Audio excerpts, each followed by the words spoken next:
Thank everyone for their attendance today. It's going to be a very informative meeting as usual. I do want to start the meeting out, regrettably, with some very sad news. Former Mayor Myra Obendorf is in grave condition, and I wanted to let you know I was contacted a couple of hours ago, and as I get information, I will certainly pass it on. Okay. Thank you for telling us. All right. Why don't we go ahead and get going there, Mr. Spoor? Thank you, Mayor. Oh, and I'm very sorry. I think we all know that Amelia's out on university business today and will not be in attendance. Thank you, Jim. Okay, the first briefing item is kind of an update on our stormwater management program. It's an overview, and I think since the council has taken great interest in this program and increased fees in the past few years, it's important to let you know what we're doing with the money, and so Phil is here to coordinate the program. Okay. Phil, glad to have you. All right. Now, I'll start out by saying if there are no questions, this will be very quick. 65 slides is quick. This must be animated. Yeah. Okay. Going to the first slide is just the overview of what we're doing, and we did want to come back and talk to you a little bit.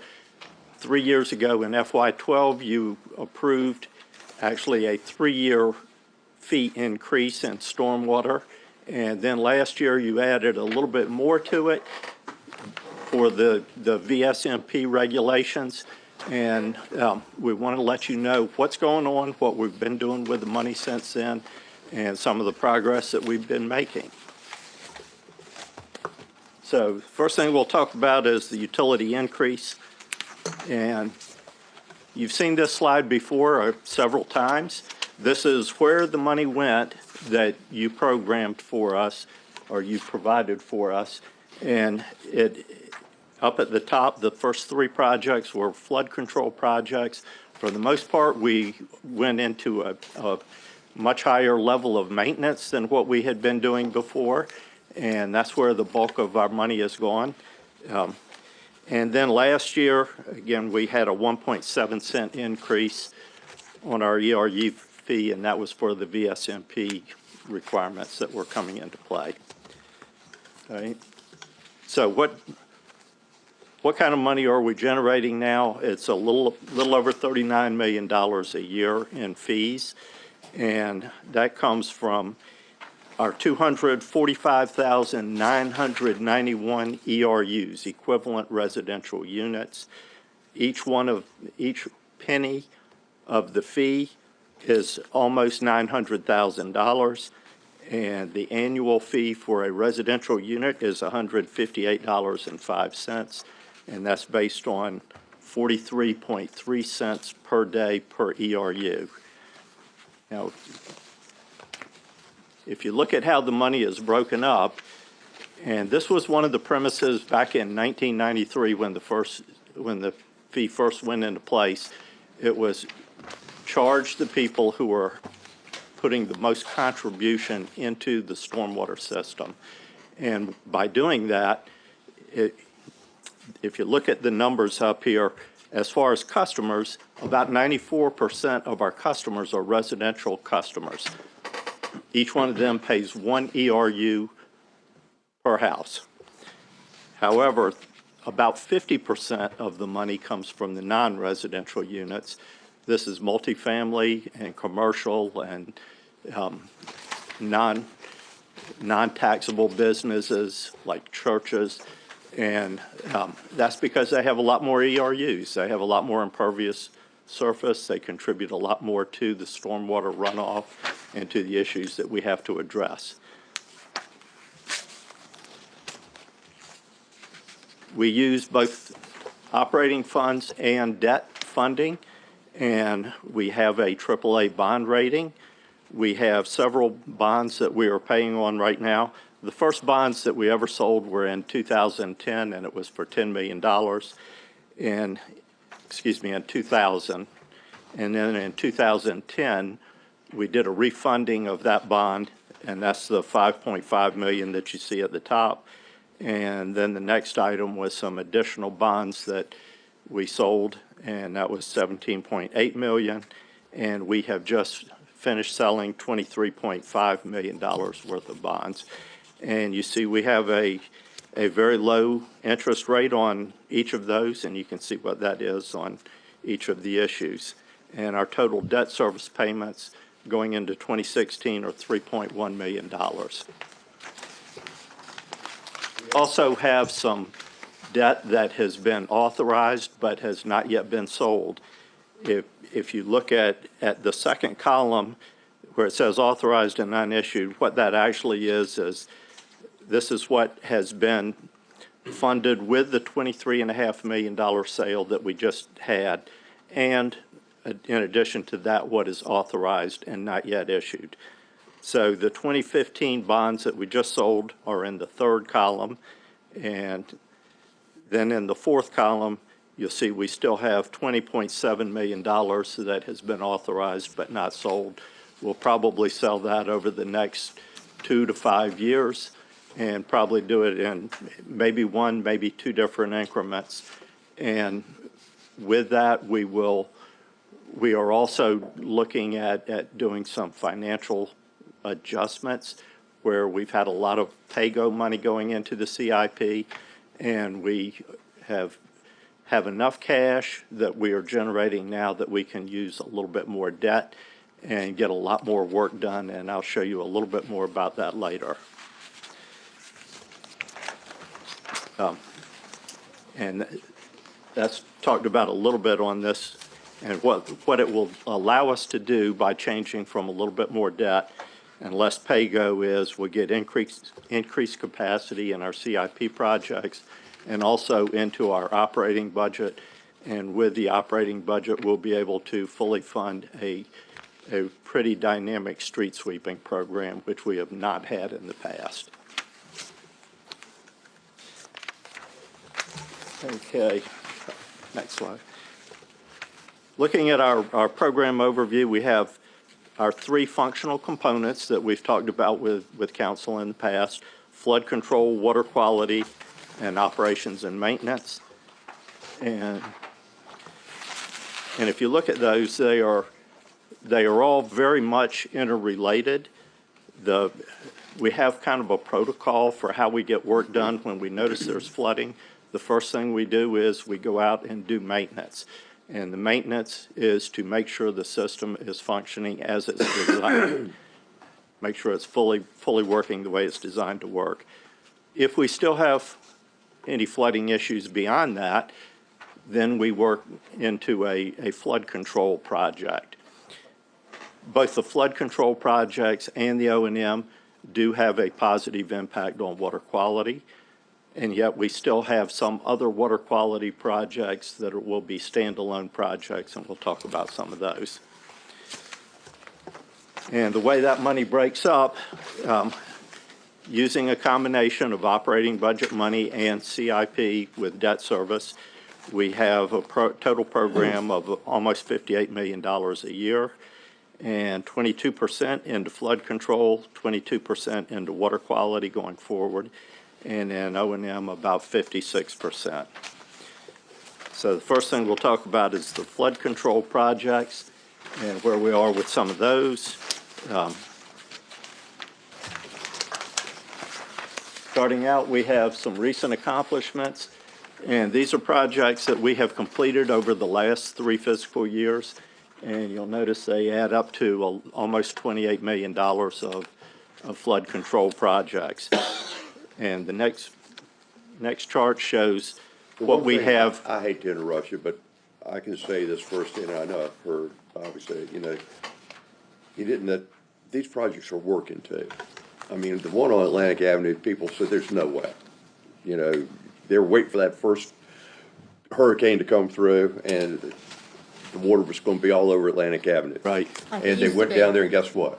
It wasn't. Right. And so, some naysayers, And these things are working. And just to add on to that, the Hurricane Protection Project down at Atlantic Avenue has paid for itself 2 to 3 times.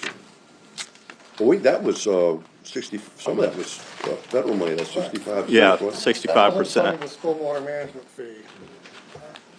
That was way before that. Well, some of it still. I didn't mean to interrupt you. Okay, these are the projects that we have in the CIP now, and we'll take a quick look at each one of them. Aragona drainage improvements. This actually started out as about a $12+ million project, and before we went off and spent that kind of money, we did some very extensive maintenance and rehabilitation work in the area, and to the extent of almost $3 million of maintenance, and that has reduced the cost of this project to 2.4. We've got some work left to do in there, and we plan to finish in June of 2019.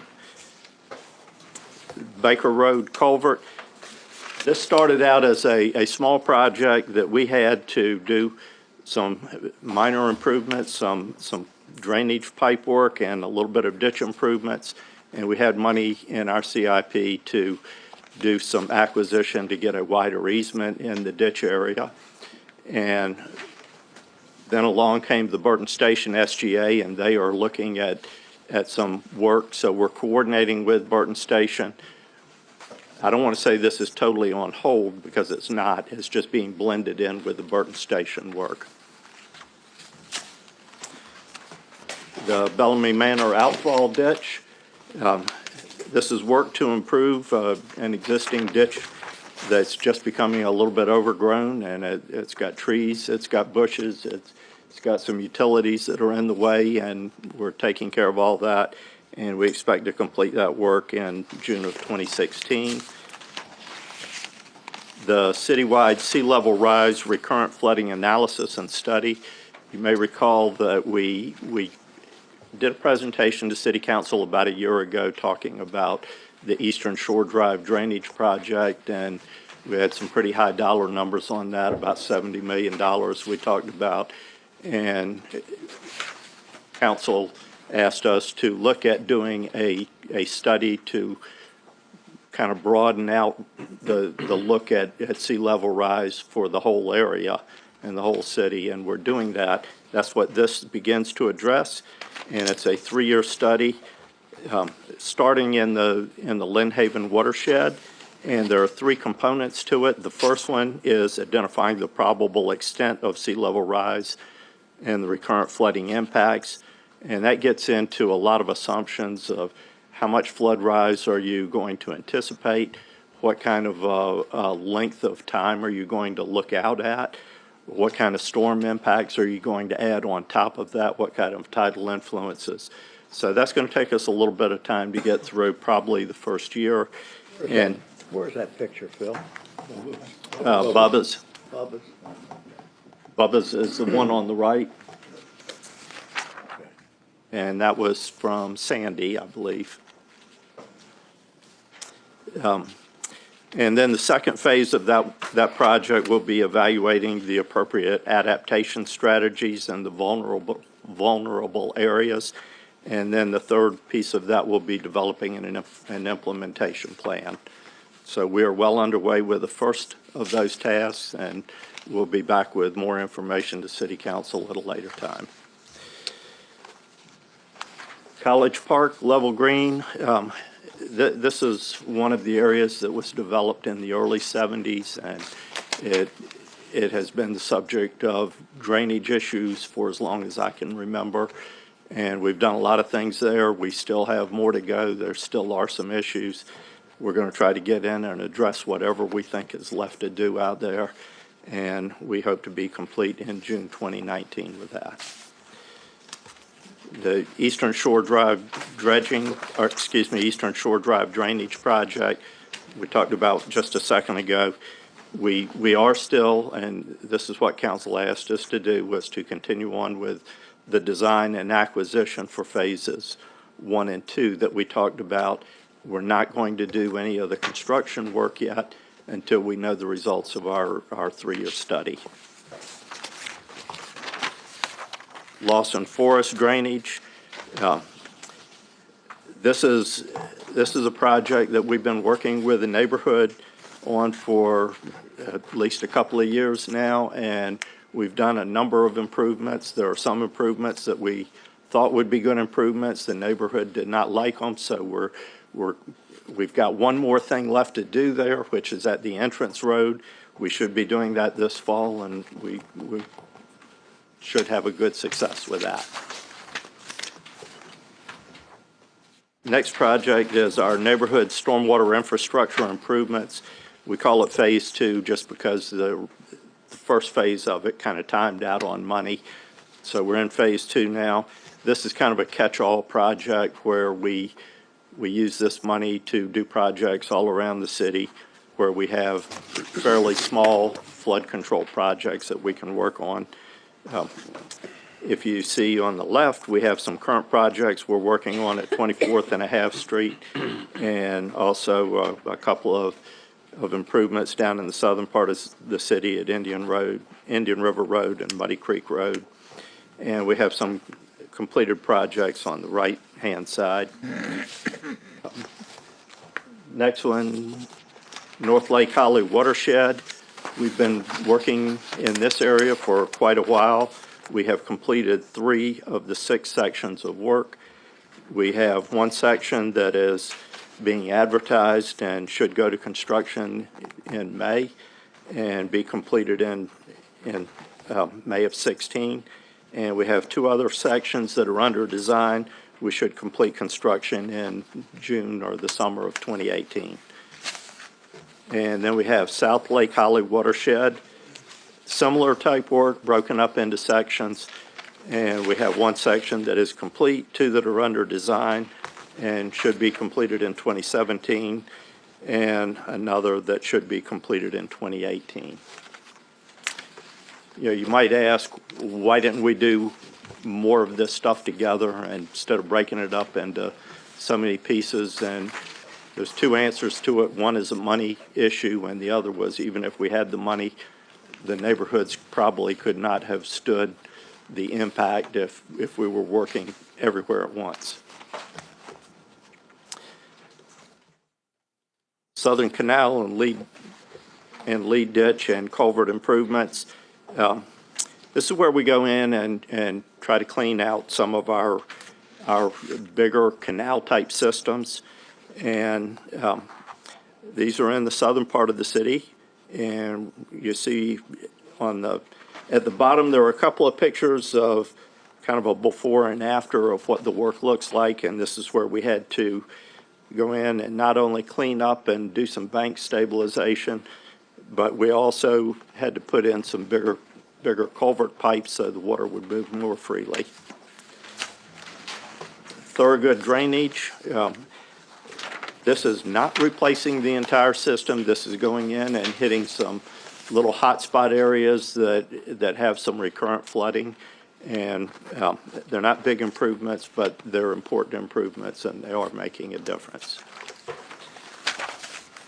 Windsor Woods drainage. We really have 2 different issues in Windsor Woods. One is a drainage issue, and one is a tidal issue.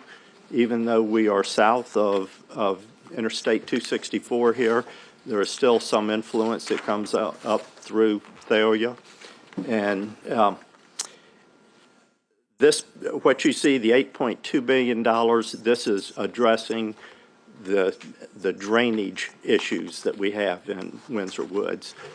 And the drainage issues actually go all the way back up into Rosemont Road and Bow Creek, and we're going to try to get the water out, and we think this will work, except when we have high tidal conditions. And when that occurs, then we have a different issue, and that's that balance to complete, budget to complete of $30 million that you see at the bottom.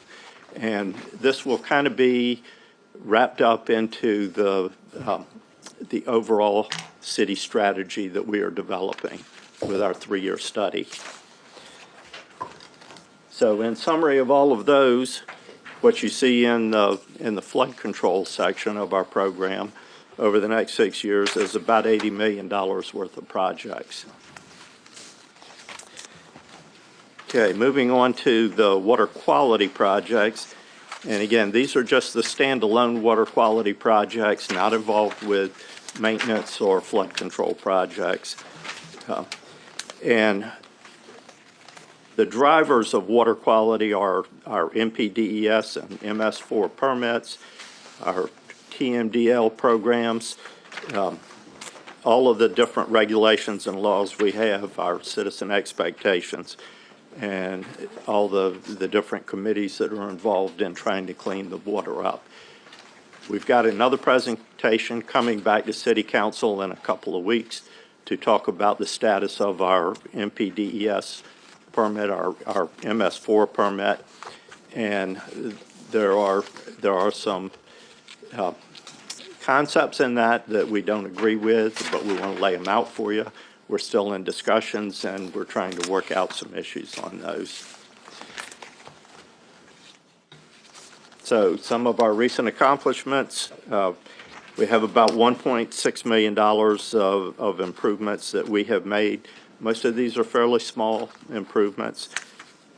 And if you look at some of the pictures, Larkspur Middle School, Lynn Haven Middle School, where we've gone in and we've done some bank stabilization and trying to clean up those areas a little bit. And then Lynn Haven Municipal Marina Boater Pump Out. So, that's the kind of work we do in this. And we have 6 projects that are totally water quality related in the CIP. First one is the Elizabeth River TMDL implementation plan. And as you can see here, the impairments in the Elizabeth River, bacteria, PCBs, nutrients, and sediment. And we're working on all of those. A lot of what we do with these plans is education, because that's one of the big requirements for the TMDL plans. We're also doing some bank stabilization. Woodstock Cove is an area that we are designing now to do some work in. And the next one is the Lynn Haven River watershed restoration. And similar types of improvements, but we've been a little more robust in this area. And you see several on here that we have already been working on. Dye Cove, Mill Dam Creek, Municipal Marina Pump Out, no discharge zones. We also have a new federal authority called the Lynn Haven River Basin Ecosystem Restoration, which will allow us to do wetlands restoration, oyster reef creation, and bank stabilization. So we're doing some more things there. Southern River TMDL implementation plan, and same types of things, a lot of education going on here. This is where we funded the composting facility down at the Mounted Police farm. So, and it's all similar type improvements, except in different parts of the city. Stormwater quality enhancements. This is just a kind of a catch-all for doing a lot of different projects. And some of this gets into dry weather field screening, illicit discharge detection, boater education, the Owl Creek pump out, Rudy Inlet watershed retrofit study, Turtle Lake retrofit, which Turtle Lake is over in Carolan Farms, and again, a lot of public information. Our master planning and analysis and inventory. This is, we did a master plan, a stormwater master plan way back in the 90s. We are in bad need to update that, and that's what we are working to do. And we're working on identifying opportunities for system improvements, and also making sure we have good regulatory compliance as we go forward. Water quality participation projects, and this is just where we put up a little bit of money and we're able to leverage that to get some grant monies when it's available. So with those 6 projects that we talked about, we have programmed almost $40 million over the next 6 years for water quality improvements. And then when we get into operations and maintenance, and again, this is about 56% of the money that we have in stormwater, And this is where we have the most need for doing work because, you know, whatever looks good today, tomorrow might need maintenance. So, you know, we're constantly having to maintain.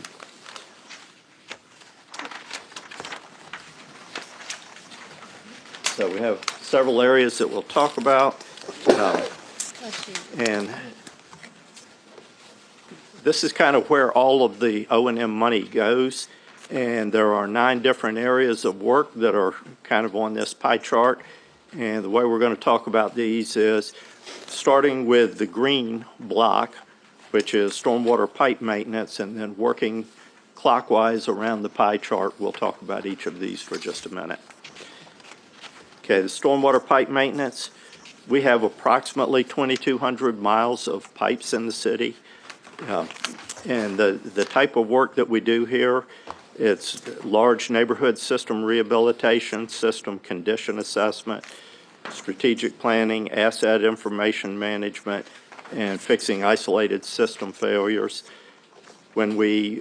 Before we receive more funding in FY12, our cycle for cleaning and doing the rehab on these was about 550 years. We have that now down to a cycle of about 180 years. Still not where we need it.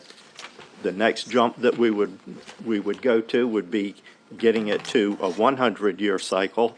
That requires increasing our maintenance funding from $5.2 to $10 million a year.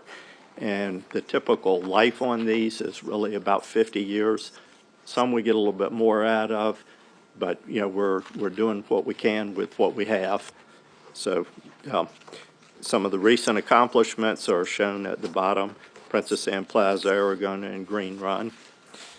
And the next chart shows between now through FY22 where we plan to work in neighborhoods and what we intend to complete over that period of time.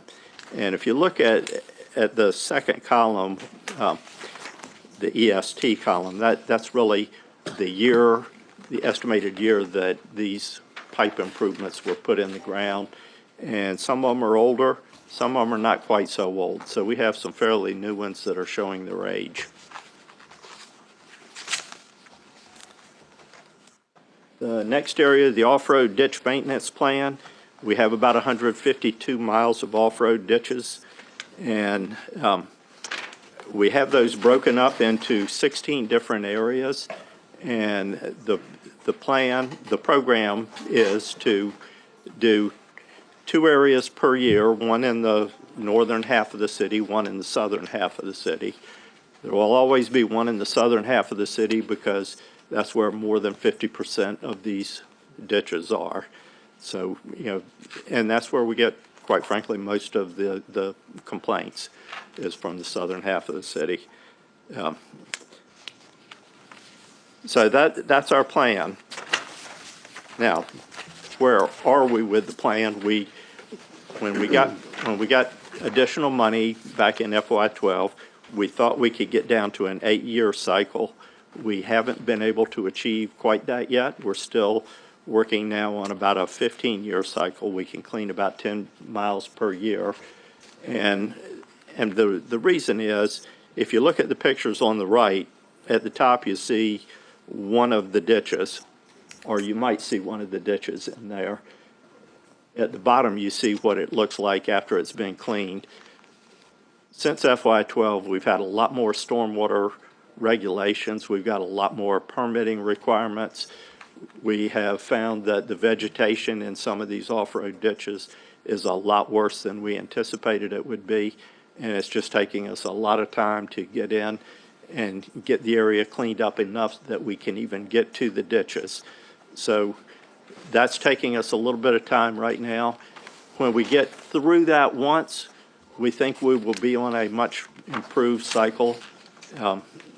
We hope to get to that 8-year cycle, but we might still be a little bit short. The other piece of this is roadside ditches, and these are the ones that we can actually reach from the road, and we're able to clean about 45 miles a year of those out of a 450-mile total of those ditches, and we have those now on a 10-year cycle. Our current street sweeping program, we have over 2,500 curb miles, and curbs is, if there's not a curb, we don't usually sweep because you have some infiltration that occurs on the side anyway. But anyway, so with the curbs, we have about 2,500 curb miles, and our schedule for arterial streets, 60 to 90-day cycle.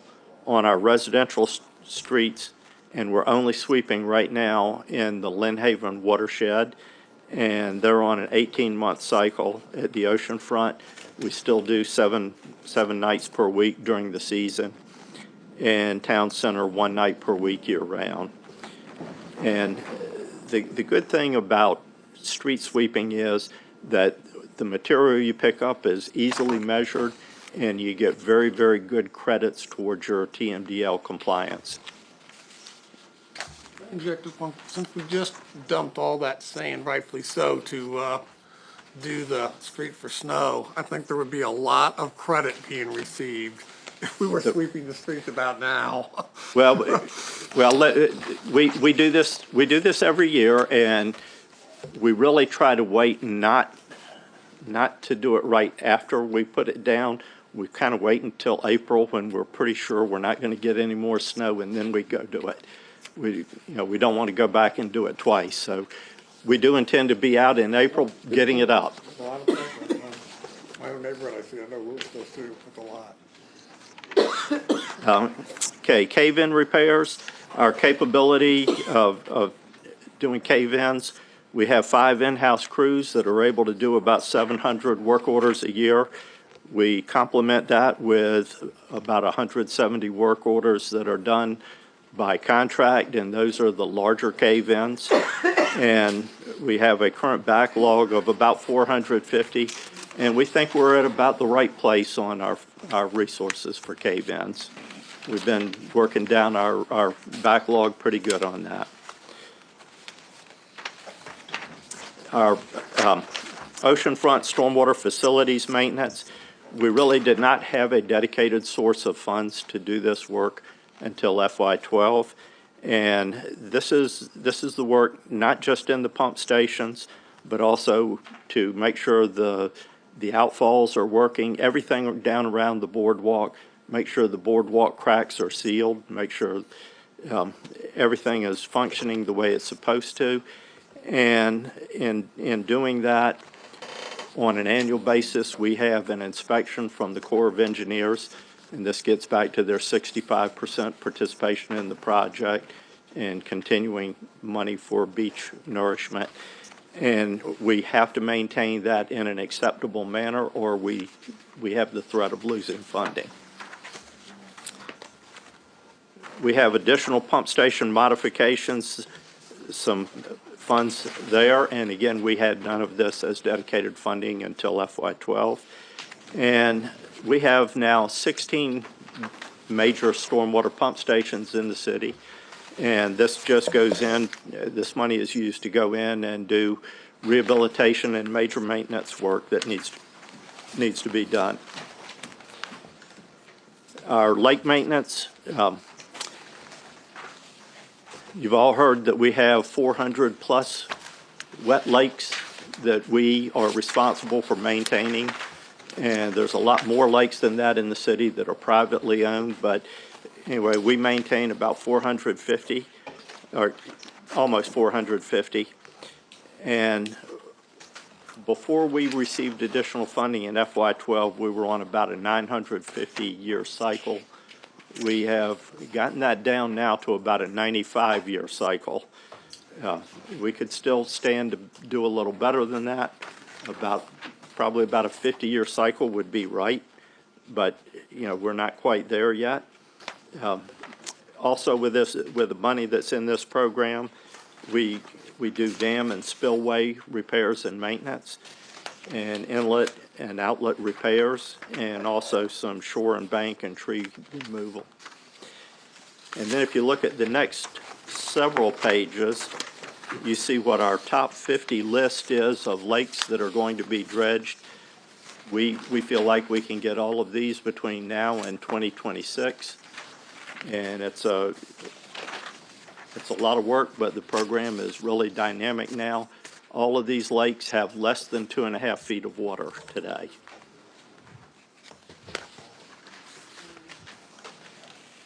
Okay, the dams and spillways, we have 58 dams and spillways in the city, and they do require sometimes major maintenance and rehabilitation. One of the requirements is now that if you have a dam or spillway, you can no longer have trees on it.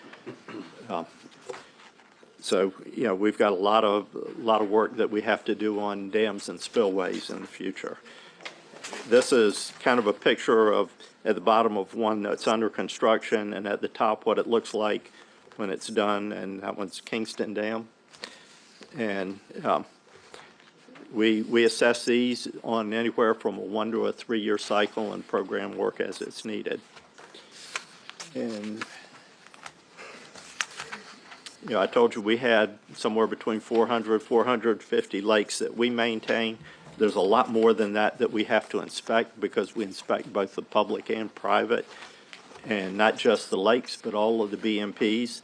And there are infiltrations systems, you know, pavers and parking lots, our pervious pavement, any kind of pervious fixtures that people are using for stormwater, the ponds and lakes, and that includes dry ponds, outlet controls, the whole gamut. We do about 785 of those per year.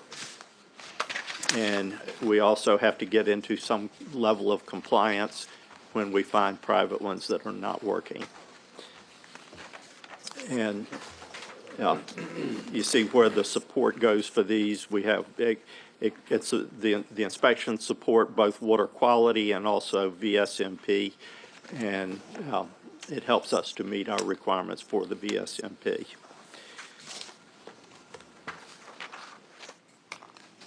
Looking at our backlogs of operations, in FY 12 through 14, the additional funding, and you can see what the pennies were for each of these items.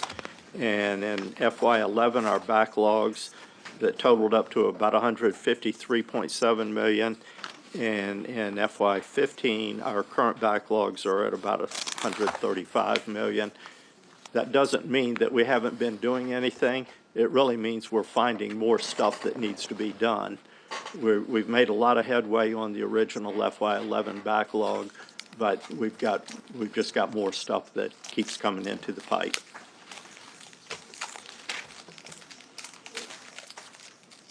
Going back to the financial analysis that I told you we had done to determine that we could use less PAYGO money in our CIP and more debt funding, and that has allowed us to do a couple of things. One is to expand our street sweeping program, and we currently have 5 sweepers in the city. It's not enough. We need to make that a much more robust program. And what we have proposed is, over a 3-year period, adding 12 more sweepers and the resources that go with that.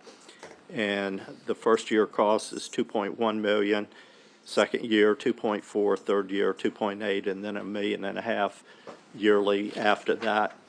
And what that will do is it will continue having our arterial sweeping at 60 to 90 days. It will continue the same schedule we have for the resort and for town center, but on our residential streets, instead of an 18-year cycle, we will be down to somewhere around 18 months.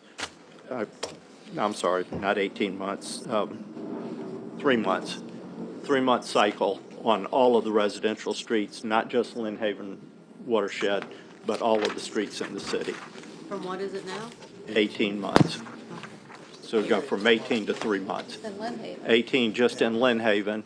This will get us 3 months throughout the city. And the other thing that we'll be able to do is we'll be able to expand our CIP program with more projects to address some of the maintenance, some of the flood control projects and some of the water quality projects, and we'll be able to add in the neighborhood of about $7 million per year to our CIP program to expand some of that effort. And then we can begin to make some real headway into some of the work that needs to be done. So, in summary, what this all leads me to is in FY12, the stormwater fee increases have allowed us to initiate an effective stormwater management program. Our regulatory requirements are continuing to grow and add cost and time to getting our work accomplished.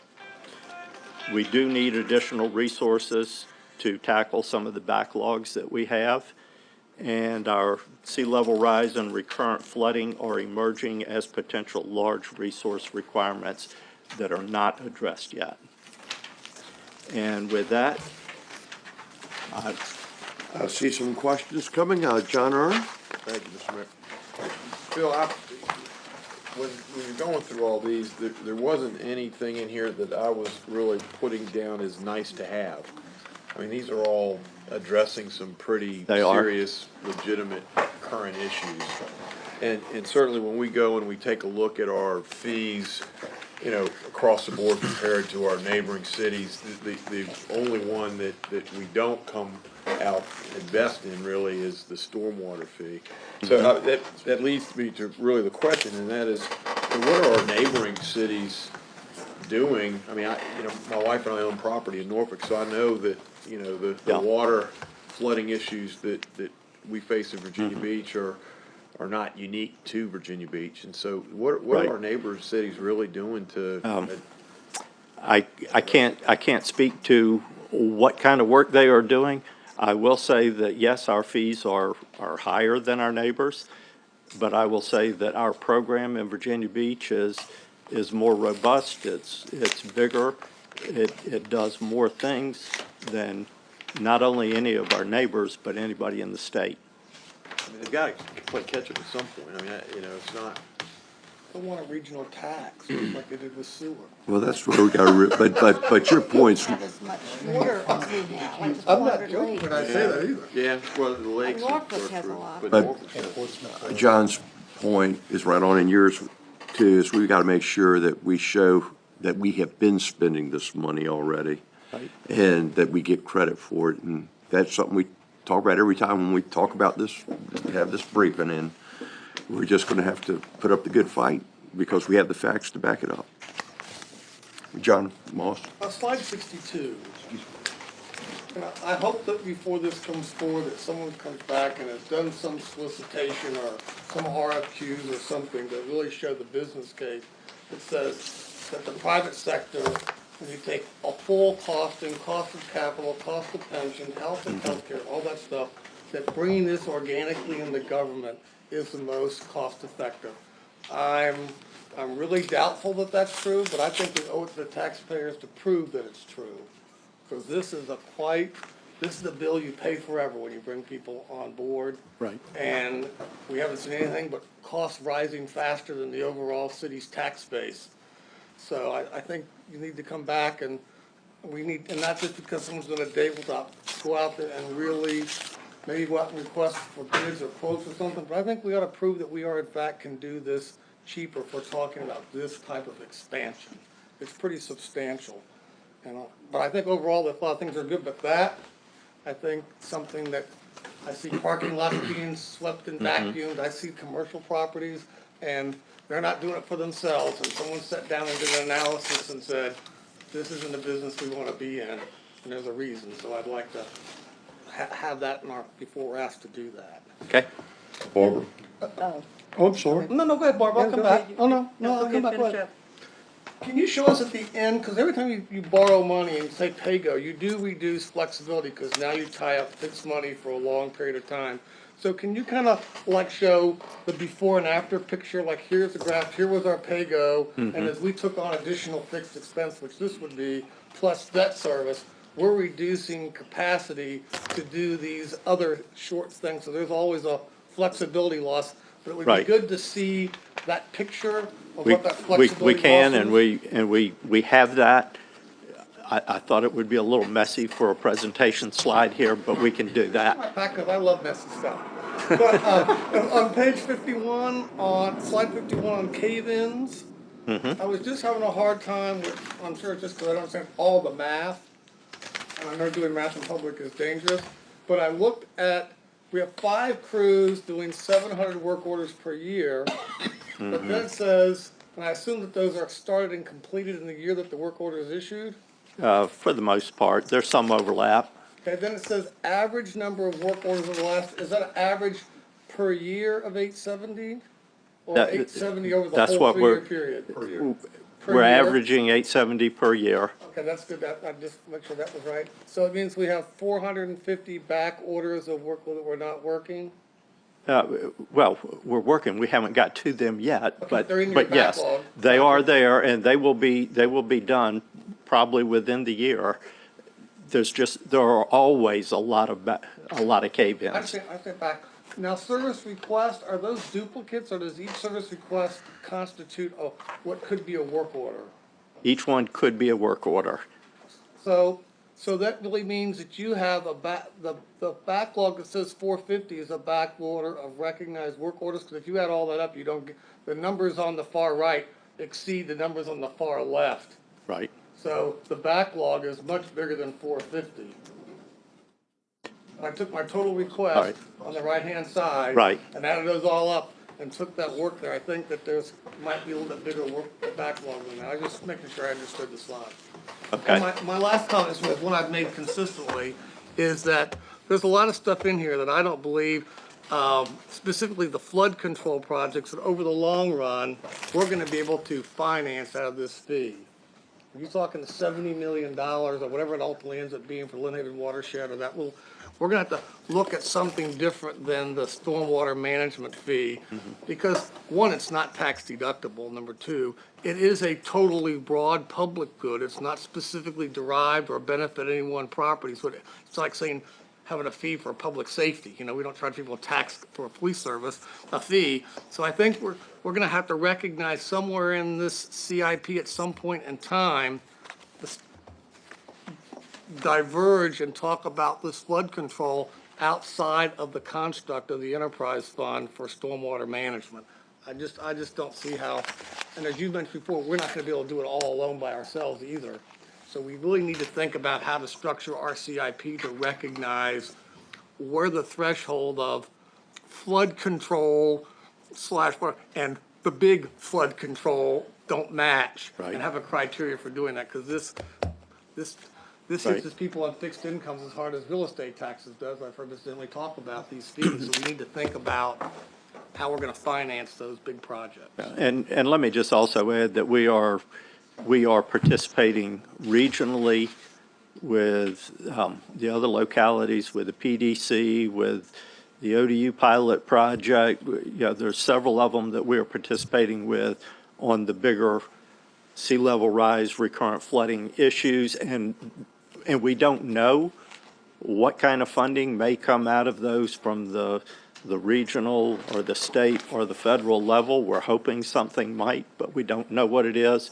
But we're proceeding on, at least the way we're going right now, knowing that we're going to have to do something and we need to be postured. Thank you, Barbara Henley. Well, down in my neck of the woods, you know, we're pretty much the ditches 90 miles of them, I think I saw. and a culvert or two, and we're not really making a whole lot of progress. I think a lot of the ditches still, too, are privately owned. I mean, I know the city, looking at that, even these 90 miles, there'll be a little segment here and a little segment there. And so I guess it's mostly up to the individual property owners to maintain a lot of the ditching.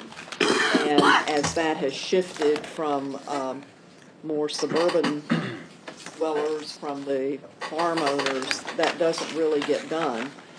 And then, of course, it's the outfalls. And I know for a time there, y'all used to do snag and drag projects. I haven't been hearing much about those.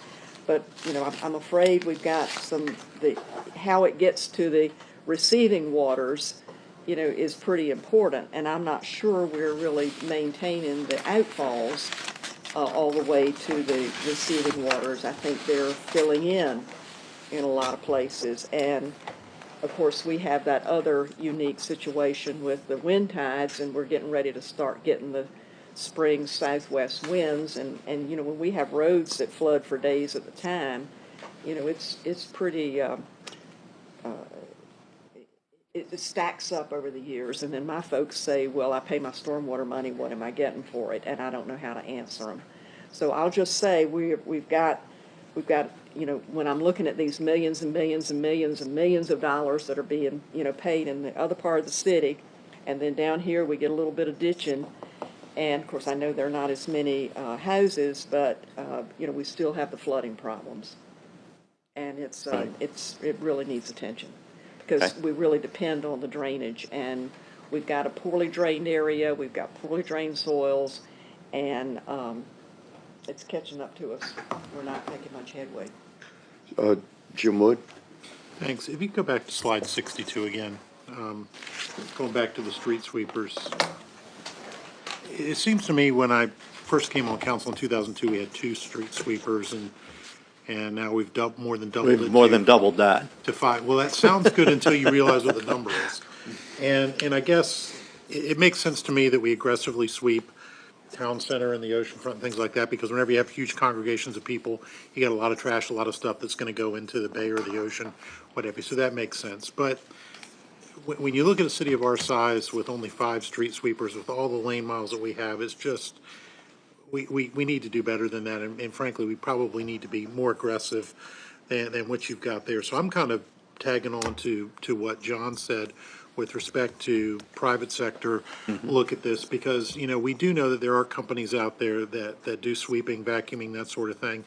And I don't think it hurts us to put out an RFP or RFQ or whatever you call it, to determine if there are companies out there that can in fact tackle huge sections of the city on a regular basis, and that they have obviously the equipment that can handle big areas, not just small parking lots. Right. And also a way to accurately measure the contents of what they pick up, because that is equally as important Right. as doing that, because not only do we want the watershed to be clean, we also want to get credit Want for the what we credit, clean yeah. up. And, but I guess I just have to say 5 street sweepers, and I guess, are we going to 12, or would that be 17 street sweepers? No, this would be adding 12 more. Adding 12 more, so that'd be going to 17. 17 street sweepers under this scenario. Right. I'd like to see us, if you don't mind, and I don't know the process for, if to formally do this, or if there's a way to informally do it, to find out if there's a way that we can actually see if the private sector can do it, see if they can do it a little bit quicker. Maybe down the road, I mean, I know on some things, it does make sense for the city to do it, but if we're only talking 17 trucks or 12 trucks or 10 trucks, that's kind of a private sector issue. If we're talking several hundred trucks, that's a whole different thing. So I'd really like to see us take a look at that and see if we can accelerate that a little bit, because that is a complaint I hear all the time, is street sweeping. And I live in the Lynn Haven district, obviously, in Lynn Haven watershed, and I can't tell you ever having seen a street sweeper on my street. I'm sure they've been there, but it may be longer than 18 months. So I'd just like to see that if we could, Mr. All right. Mayor. I mean, I think it doesn't We'll hurt do, us to. we'll do some research. To look and Connor see and what the then assets Barbara. are out there. Well, I certainly don't see that it hurts to do that, but Phil, correct me if I'm wrong, the maximum contract we can offer someone for this service is 5 years, right? Generally, yes. Or, with our I'll procurement. defer to the city attorney on I that, mean, but that's really the regulator in terms of bringing it into the private sector, because these are very specialized pieces of equipment, very expensive, and if you've got to Yep. amortize that over the length of a 5-year contract with, We have longer-term contracts do? now, but Okay. we typically we typically try to limit it for business reasons, but if it needed to be longer, I don't think. well, there's I a- think if you're going to have any chance of success, I mean, you're going to have to Yeah. give somebody a longer time to, I mean, because it's just Yeah, destined for failure if it's 5 years, or I got to. right, each What is each one of those sweeper is sweeper about cost? $250,000. So if I gotta amortize that over 5 years, I mean, it's gonna be, I gotta charge a lot. Barbara? Have we been told by DEQ or whomever that street sweeping is one of those things that we get credit for? Yes, We know that. yes. And it's measurable. And it's measurable. Uh-huh. John? Some of the One things last, we do have. I've mentioned a couple times, there has been a new executive order issued talking about you supposed, at a minimum, to look at your current mean high tide and add 3 feet. That's the federal minimum, that new executive order for federal projects. Well, I realize we're not getting federal funding. Maybe one day we hope to. But it would be interesting as we're looking at projects we're now building and spending millions on, if you did a sensitivity analysis and said 3 feet was the rise that you would see during the life of the project, would in fact the money you're investing, would that be functional? And in fact, we are doing You have that. to have something bigger capacity, so you're not underbuilding Right. against the threat. Right, we are doing that, and in fact, and we're doing it for a couple of reasons. One, to make sure we don't have flooding as sea level rises. And secondly, we always want to be postured to get federal funds if they become available. Well, that's an excellent point, and I would encourage you to mention that as you talk to the public, because that's very proactive, very good. Very good. Well, I want to thank you all for a great job, Phil, and we really are making a difference. I just pray that we're going to get credit for everything we're doing down the road. Okay. There be the key. That is key. We will take a look and do some research on the private contracting for sweeping and see who's doing that and what the prices are, and maybe from that we can go further. That'd be great. Well, Mr. Spore, I'm turning the rest of this meeting over to you. Okay, for Striving for excellence within economic trends and challenges ahead. Thank I enjoy listening to you for the next hour and 5 minutes. I'll try and do it quicker than that. 4 minutes.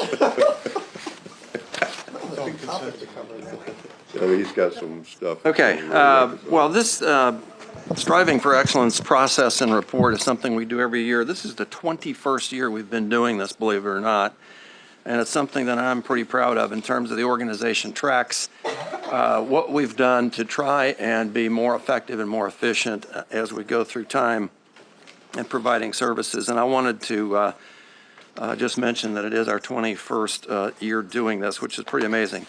The report you got, I think, about a week ago, 10 days ago. It's 85 pages. It documents some of the activities that we've been able to keep track of and identify. It also has a section in there on pages 6 through 12 that lists a description of the awards and certifications that the city has received during 2014.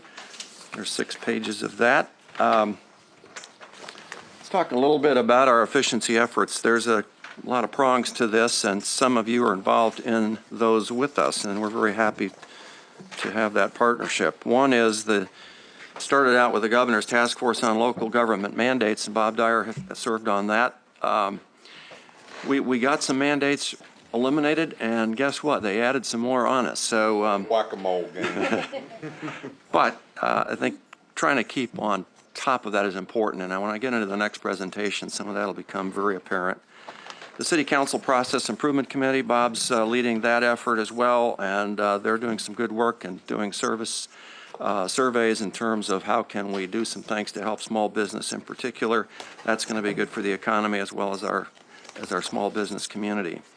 Hampton Roads Partnership Shared Services Project, we're talking about going into a phase 2. Phase 1 of this project, we just got notified last week, won a national award from the Alliance for Innovation for an innovative project, and will be recognized for that in April. That's a partnership between the beach, Chesapeake, and Norfolk. A new one that we're just getting into is the ICMA Insights Benchmarking, which is a best practices project. And what that is, it's again the Alliance for Innovation, of which we are a member. It's Arizona State University, and it's ICMA itself, which is the International City Management Association, has a partnership and a contract with SAS, which is a large data analytics software programming consulting company. Many of the Fortune 500 companies around the country use them in terms of issues of data analytics. And what this program will allow us to do is to document our cost structure and our results and compare them to other cities across the country. And by doing that, identify those that seem to be doing each individual service the most cost effectively. And then guess what? We'll contact them, see what we can learn from them, Perhaps it's contracting for street sweeping, or who knows what it will be. But it's really a best practice approach, and I think I've asked Catherine Weitzel to coordinate that in the organization, so we're going to really be gearing up on that this year. The report really documents our savings or cost avoidance in a number of sections, and I'll just highlight a few here just to give you some feel for some of the things that we've been doing. In the cost-saving category, the automated material handling system in libraries was one that's really took a little money to put it in place, but it's saving a lot of money. We were able to eliminate 9 positions in the library department, and we're saving about $250,000 a year. This is how we can more cost-effectively handle the 3 million items per year that are handled by the library system. It's really reducing overtime and our total staffing commitment.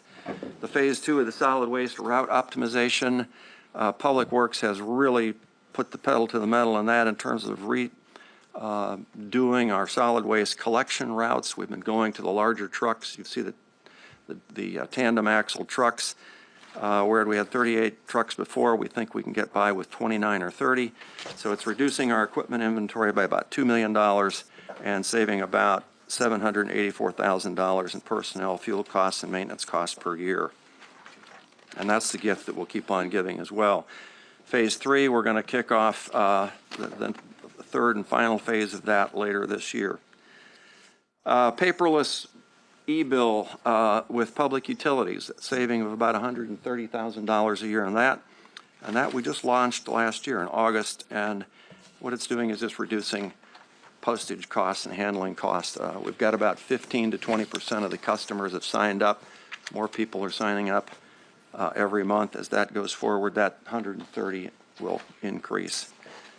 The costs avoided from very small items like latching onto the state contract for regulated medical waste disposal costs saved us about $1,500 in avoided costs there.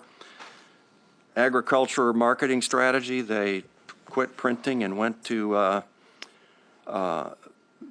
social media there, saving about $15,000 or avoiding $15,200 in printing costs, and actually got a much better return, a much better response rate. This next one, the reimbursement for Hurricane Irene. Hurricane Irene was in 2011, if you recall. We are still getting money returned to us, and I just wanted to give a shout out to the Finance Department and Public Works and Public Utilities and everybody in terms of the record keeping they do when we get involved in a hurricane. If you don't have those records, you don't get reimbursed, and it's a very lengthy, tenacious kind of process. You got to keep after it with a lot of persistence.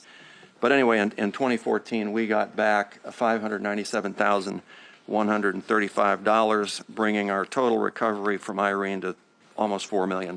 So good job on that, even though it took 3 years.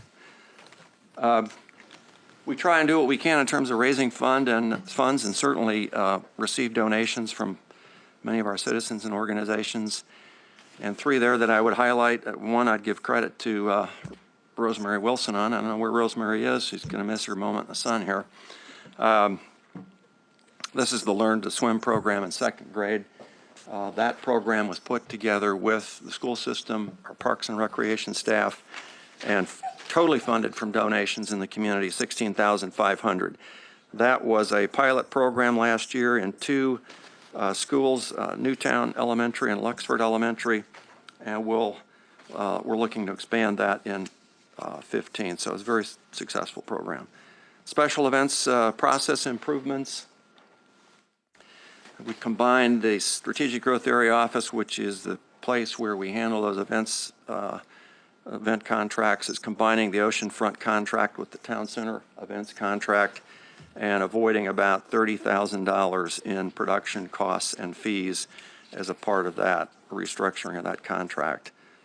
Public art, obviously donations there. Last year totaled about $250,000 in terms of pieces of additional public art that we have in place in the community. Grants, we take a look at the grants that are out there, and we try to get as many as we can. The Growing Our Future, the Trees for Clean Water, Parks and Rec got a a whopping $6,250 grant. But this is a great little project. We decided, after thinking about it, that we would plant the trees around some of our elementary schools, and worked with the schools and the Chesapeake Bay Foundation to develop a curriculum program in earth science, used the grant money to do that, to plant the trees, and the kids are having a real learning experience in terms of that process, actually hands-on. So a lot of multiple outcomes there, working with schools with a very, very small grant. EMS received a $76,000 grant. We bought 19 cardiac monitors with that. Those are the new 12-lead EKG capable monitors. So a great program there. That's really kept that equipment replacement going. The Virginia Economic Development Access Fund grant, that was $453,000. If you recall, that's the one that we got from the state that allowed us to build a new roadway and corporate landing that will serve Green Flash. As a result of putting that money up in this project, we got a $20 million investment from the private sector, and this road is going to serve several other parcels out in corporate landing. So a great success there. Those are just some of the examples that are in the report. Just try to get some small ones and some big ones to give you a sense of what's in there. We typically each year do a 10-year summary, the last 10 years, to just reflect the grand totals, and there you can see, maybe you can't see. Yeah, that's pretty small, isn't it? It's in the report, fortunately. So I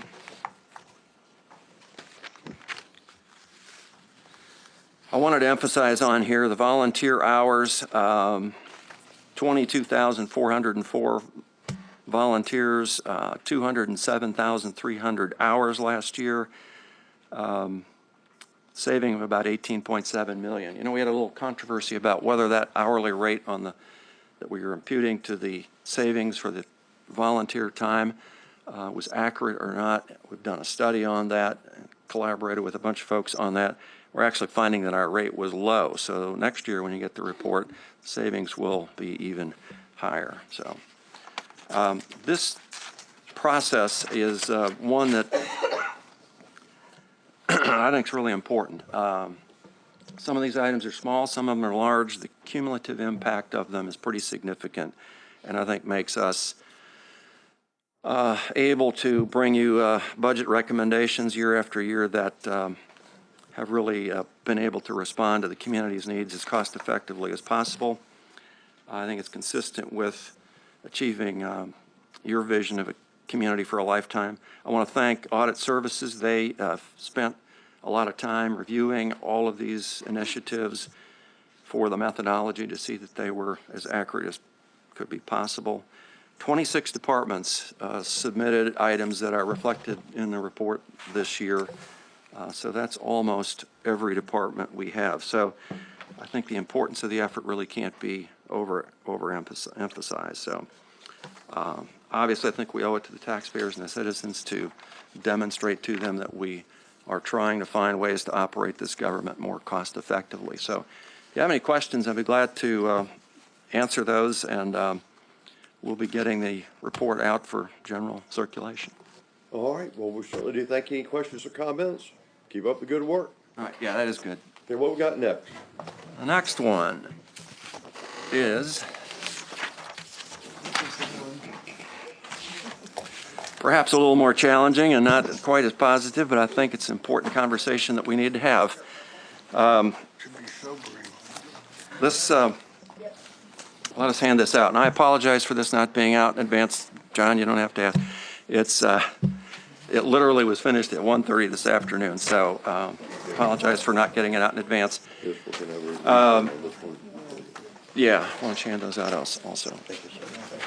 We've got the PowerPoint slides coming around, and we've also got a handout that we gave you back in 2012 that I'll talk about a little later. Just kind of a reminder, because I think it's important information that's on there. What I wanted to try and do with this is just share some information. We're not asking for any direction, any decisions, or anything like that. It's just in the process of putting together the budget the last few years, it seems like it's getting harder and harder and harder every year. And so I started looking into that. A lot of the things that we've talked about in the past, I think, just need to be brought together and maybe emphasized here today. And I know many of you are being requested to do certain things, either fund certain projects or solve the compression problem or add additional police officers, or school boards ask you for $20.3 million additionally. So you're probably getting phone calls and emails, and they're probably stacking up. So what I wanted to try and do with this presentation is just provide some thoughts that we can share and have a kind of a common understanding of where we are, where we've been, and where we're going, and some of the things that we need to figure out how we're going to solve working together going forward. So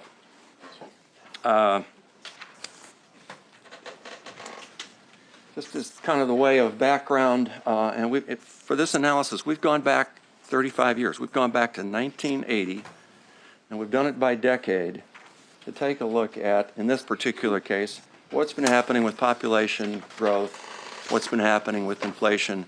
Those are factors that I'll talk about and influence some of the indicators and some of the numbers that follow later on in the report. So you can see in the 80s we were growing about a little over 4% a year in terms of population. If we went back even further into the 70s, a lot of you were here, Virginia Beach was the fastest growing city in the United States. The 80s, 4%, the 90s, a little under 1%, 0.8% per year. The 2000s through 2009, we're growing at about 0.3% per year. The last 5 years, 0.77%. The national average growth rate is, in the last 5 years, has been 0.76%. So we're right about, the last 5 years, we're right about at the national average. The projection for the next 5 years, the 15 to 20, and this is our information, this isn't the Census Bureau, but is we're going to be running about 0.6%. I hope it's going to be better than that, but that's what we're looking at right now. Inflation, likewise, pretty strong in the 80s, 5%, been in the 2 to 3% range for the last 30 years, and projected the next 5 to be in that general range as well. I would point out something we need to be thinking about in terms of our population growth, these numbers. We've been seeing net migration from the city since 1990. This has been going on for 25 years. So it's the births over the deaths that are occurring that are driving our population growth. That's what's generating that growth. Would also point out that CPI, the CPIU, is not a good measure to use when gauging local government costs. And you're like, well, why is that? And the reason for it is we are a very labor-intensive operation. Police officers patrolling, fire folks in the station responding on the shifts 24/7. Got to have a teacher in a classroom. So we're very labor-intense.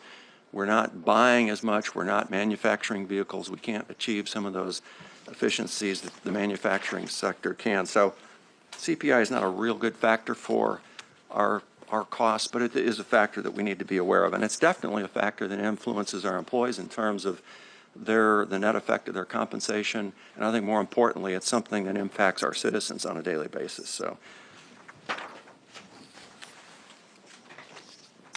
some of you may remember this. We used to do this every year. This is the Demand for Services Index. And okay, what is this? Some of the newbies may not have seen this because we stopped doing this a number of years ago as we started eliminating analysts in the budget department. This takes a look at the stuff that we do that we can measure. It's the lane miles of streets. It's the miles of ditches we maintain that you just heard about. It's the number of prisoners in the prison. It's the number of adult abuse cases. It's the number of library materials checked out. It's the calls for service in police, fire, EMS. It's the things that are quantifiable, easily measured, and you develop a basket of those kinds of services or those kinds of things that we're providing, and you compare it to the growth in population. So if the demand for service if the numbers of all those things we're doing were growing at the same rate that our population is growing, that index would stay at 100. It'd be right here, flat, all the way across. So this looks at 15 years worth of what's happened. And what it shows is that the demand for our services is growing 77% faster than our population. So business is good. Unfortunately, we have to pay for it, and that's where you all come in.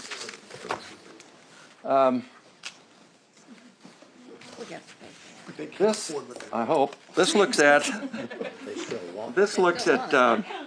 35 years worth of data, 5-year forecasting ahead, and the question is, what is the average annual revenue growth that we have seen? What's the rate of growth in our revenues? Okay, back to the 80s. Talking about the good old days. 13.8% was the average growth rate for our revenues for the whole decade of the 1980s. The 90s dropped down to 9.4, still pretty darn healthy.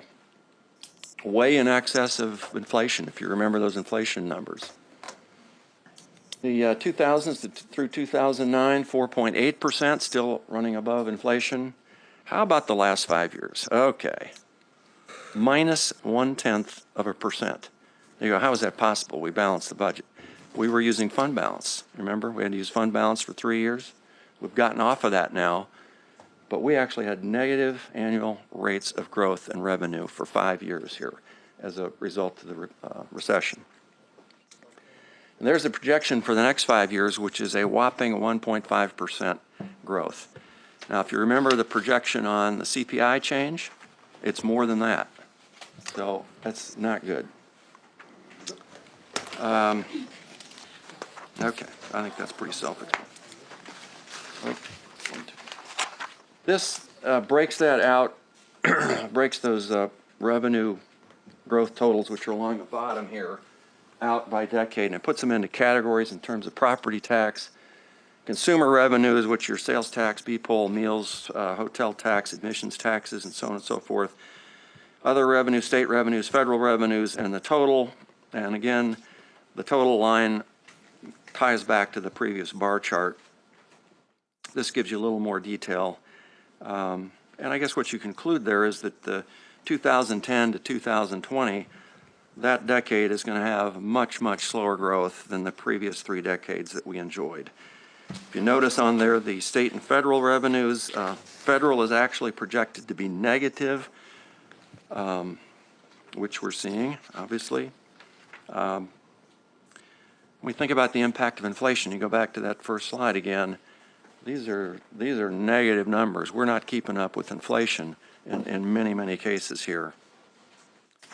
Somebody said, well, what about e-commerce? What impact is that having on our sales tax, for example?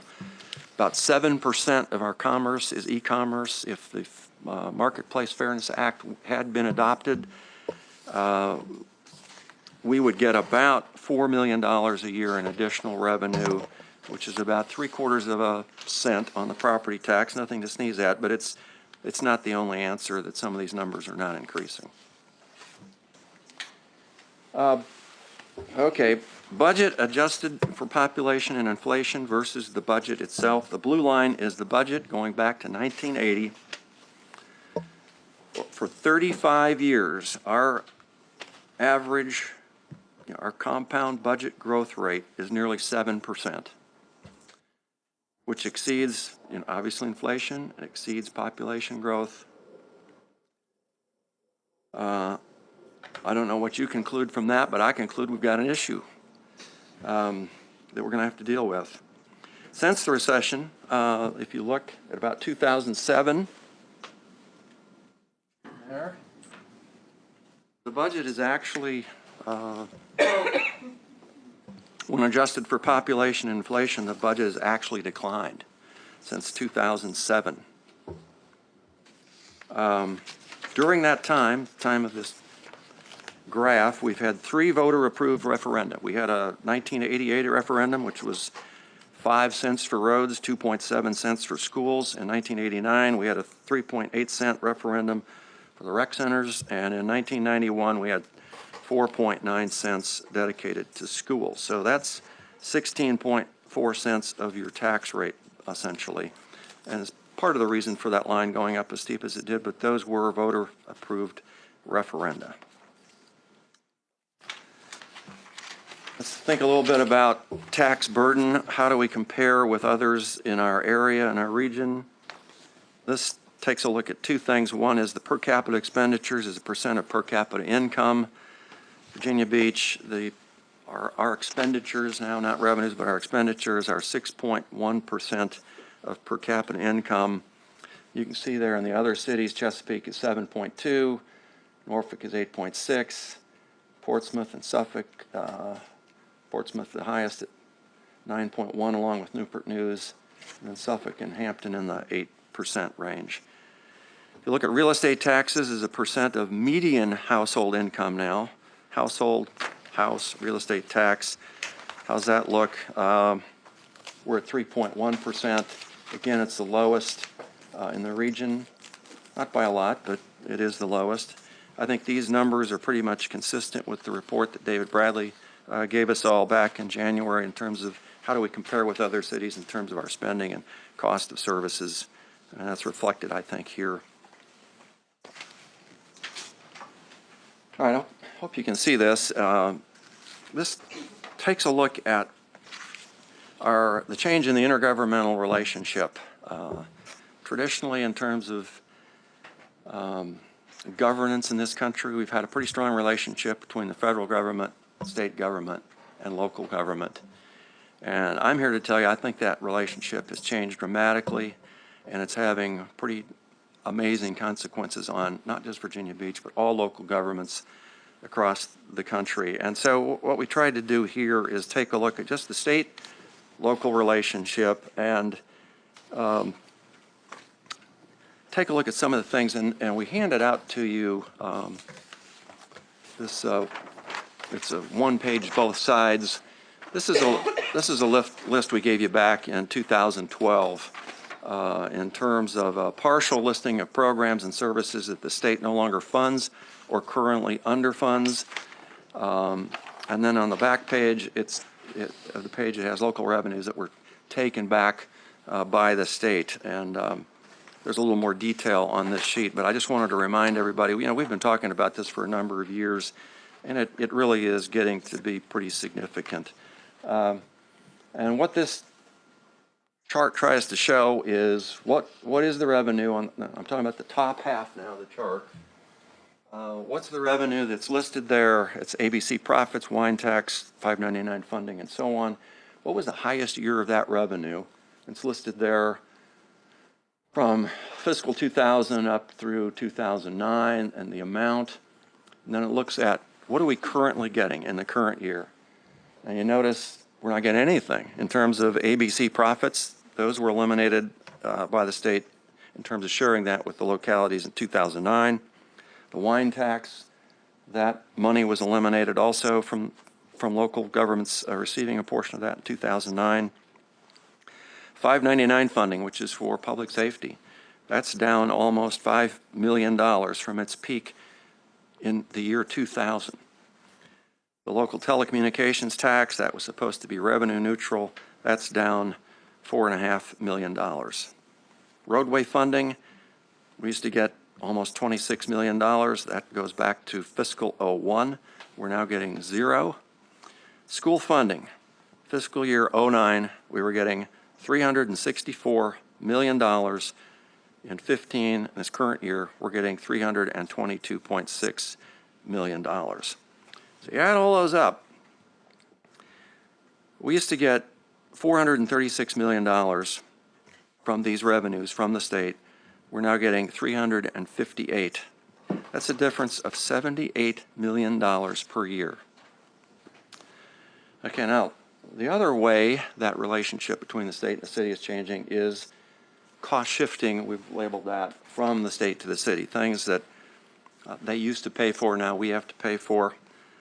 And some of these are minor. Lab techs in the health department, $60,000.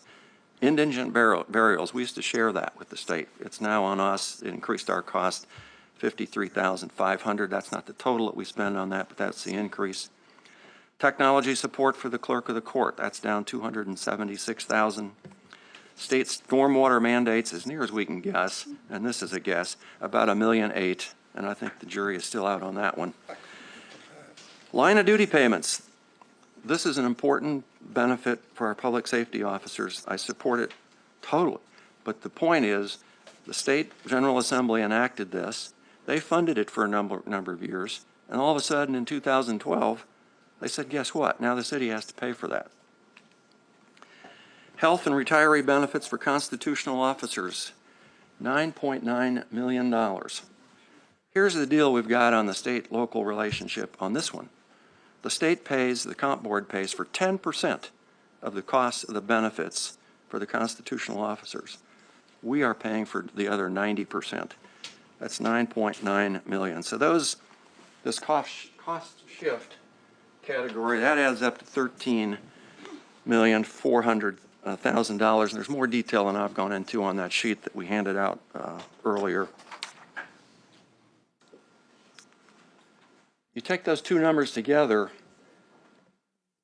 this changing in the state and the local relationship is $91 million plus per year. That is equivalent to 18 cents on the real estate tax rate that you've had to support. And I guess my only comment on that is that, in my opinion, the state is crushing local government financially. Gonna push you on. All right. I'm kind of excited about this, actually. That's why you can't pass the cost on this slide. All right.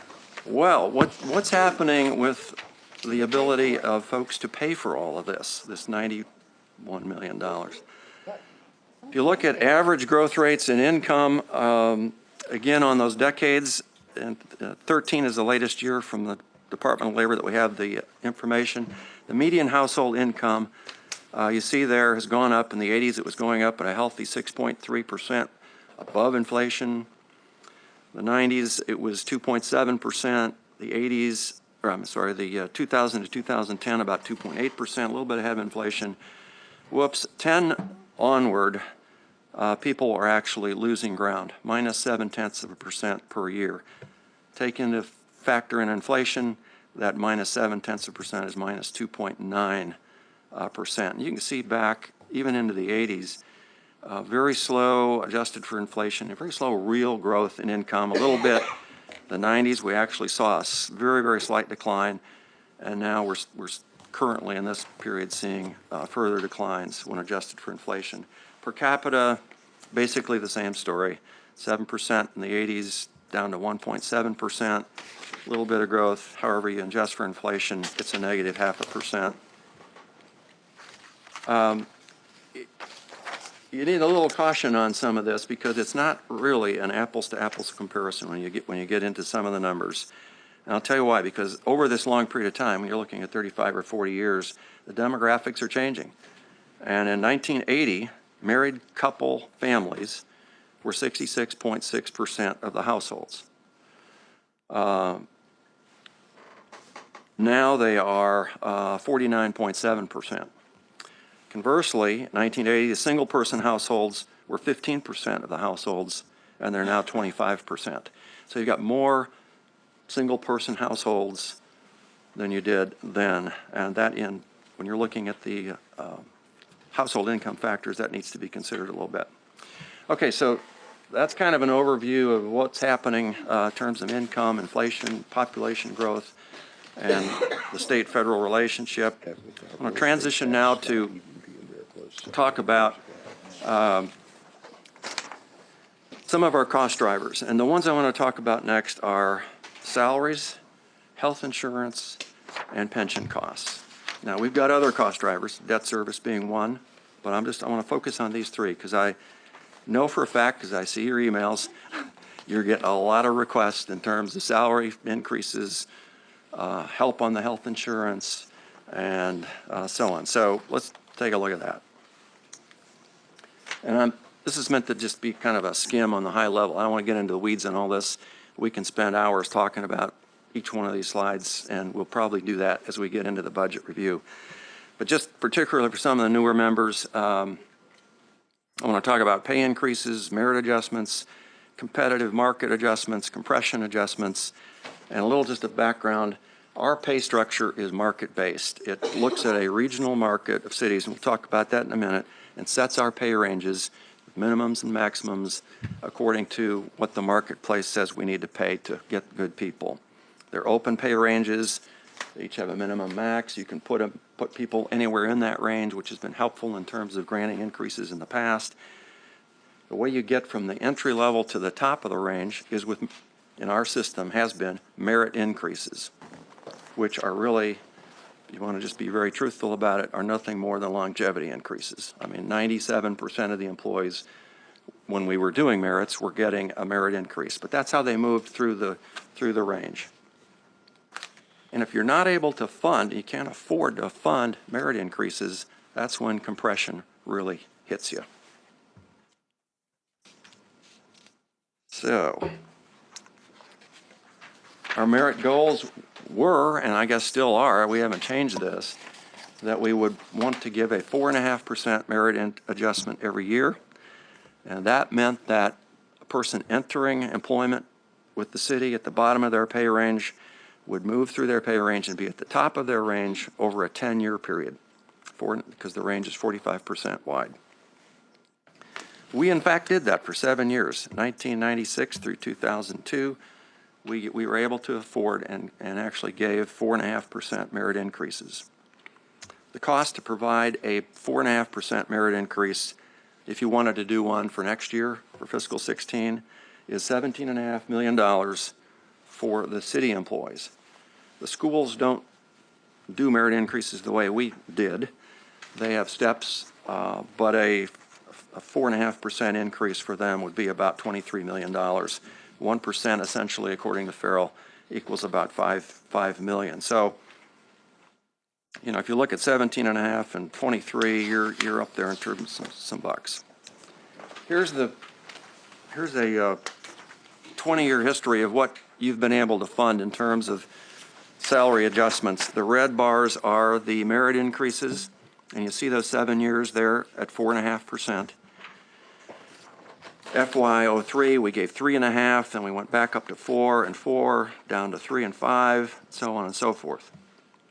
The last merit increase that we gave, that we were able to afford to do, was 2008, fiscal 2008, and we gave a combination there of a general increase of 1.5% and a merit increase of, what was that, 2.5%, I guess, or a total of 3.5%. And you see in fiscal 10 and 11, we were not able to fund any salary increases. 12, we did a general increase of 2.5. Then the VRS, issue hit, again with the help of the General Assembly. We now, have to bite that 5%. The employees do. So that in 13 we did 1%, which went totally to VRS. They didn't see a penny of that. And then 14 and 15, you see the VRS increases and the general increases of about 2% for a total of 3%. So, if you think about what's happened since the recession, which is what you're hearing from, I assume, from the employees, if you go back to FY09 and go current to FY15, we were able to give a 12% salary increase. 3 of that went to VRS, so 9% of that went to the employees over that 6-year period. The CPI has gone up more than 6%, by the way, in those 6 years. So the employees, in that sense, are worse off than they were before. This just takes that bar chart and puts it into a table with a little more detail. And it's the same amount of time. It's just this part here fits under this part. You take your time and look at that. And again, I guess you'd see all those goose eggs there under the merit increases starting in FY09 to current. That's what's causing our compression problem today, and it's horrific. And we'll talk about it in a minute. Many of the and I'll talk about market adjustments in a minute, or structural adjustments that we had given in the past. Those were simply changes to the range with, other than one exception, they were not dollars to the employee. So there was earning potential there, but if you're not able to give merit increases, you never move through the range. So you'd never get to the top. Now, some of you that have been here a while remember when we were doing all those 4.5% increases, we had a lot of people that were topped out. That was the drumbeat at that time. We've got too many people that are topped out. We've got to solve that problem. Complaining about not getting raises. Right, exactly. Remember those days too. So those increases, those merits and those structural adjustments, and if they're not coupled with a merit increase, they're really pretty meaningless. They don't put money in anybody's pocket, and the people never get to the top of the range. So our previous goal in terms, shifting now to market competitiveness, we had a goal for a number of years to be the highest paid organization in Hampton Roads, in our market region. After a few years in terms of the struggle of trying to maintain that, we revised the goal to let's be competitive. We've got a methodology that we do basically every year. We used to do it every year. We now do it every 3 years, where we compare what the other cities have done and are doing in terms of their salaries, and we try to be competitive with the midpoint of all of the pay ranges that we survey. So the cities in the market there, Norfolk through Portsmouth, that's, quote, our market. Years ago, we used to have a national market for department directors and deputy city managers, because when we had an opening, we would recruit nationally. So our market literally was national. We gave up on that. We couldn't compete. And the current system, I would have to say our department directors are the ones that are the most underpaid in this organization compared to what their peers are making in cities anywhere near this size nationally. For division managers and highly technical people, engineers, IT folks, we in the old days had a regional market which was really defined as, Maryland, Pennsylvania, Virginia, North Carolina, South Carolina. It was a pretty big region. We couldn't keep up with that, so we had to collapse that, and we're using this Hampton Roads regional market now because we just couldn't afford to continue to match the numbers outside of the immediate area. What would it cost to implement the market adjustment? The survey that we did last fall shows that we've got 1,862 people that are 2.5% or more below where they should be in terms of being competitive with the market. We've got 1,527 folks that are 5% or more below the market. And believe it or not, we've got 189 people that are 10% or more where they should be in our regional competitive market. The cost to fix all of that is about $10 million. I'm not suggesting that we fix it. I'm just sharing information here. It's clearly an affordability issue. Okay, the real clinker, and don't faint when you see this one. Let's talk about compression. So we talked about market. Let's talk about compression. If I've heard it once, I've heard it 10,000 times. We need to fix compression. Unless you can do merit increases and move people through the range, as long as you're hiring people and they're coming in at the same rate of pay that somebody that's been there longer than they have, you cannot fix compression. So if we were going to attempt to fix compression, I talked to a lot of employees, and I was asking one the other day, I said, well, how would you define fixing compression? And he said, well, all of those years since 2008 that we haven't gotten our 4.5%, you owe us 4.5% compounded for every one of those years. So I thought, that's an interesting concept. So I went back and I penciled that out. That's $128 million if we would do that. The way we have tried to fix compression in the past, if we tried to do it again after 8 years, we have two types of compression, horizontal and vertical. It's $42 million for the horizontal. There's 4,200 employees impacted. Vertical, there's 151 employees. That's, might be able to swing that one, $994,000. Now, obviously, at least in my opinion, we don't have $42 million around to fix compression. And again, unless you could go back to implementing merits, which, remember one of the previous slides, is $17.5 million a year to keep doing that. It would not only be $42 million to fix it, it would be $17.5 to prevent it from coming back. So there are an infinite number of ways to fix compression. And I've just talked about two of them. One was $128 million. I don't think so. This one was 42, and I don't want to go into all the detail of how we got that number, but we've got it.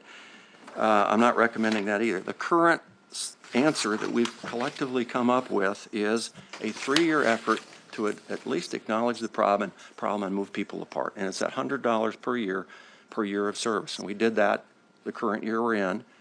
We've got 2 more installments of that, FY16, FY17. The cost of doing that this year about 1.9 million. 16 it'll be about 2 million. 17 it'll be about 2.1 million. That I think we can afford, and it's a legitimate effort to try and spread people apart and recognize their service to some extent. This 42 million, by the way, if we had the money to do that, that works out to $9,900 per employee. I really would have a hard time justifying a $10,000, check to every employee.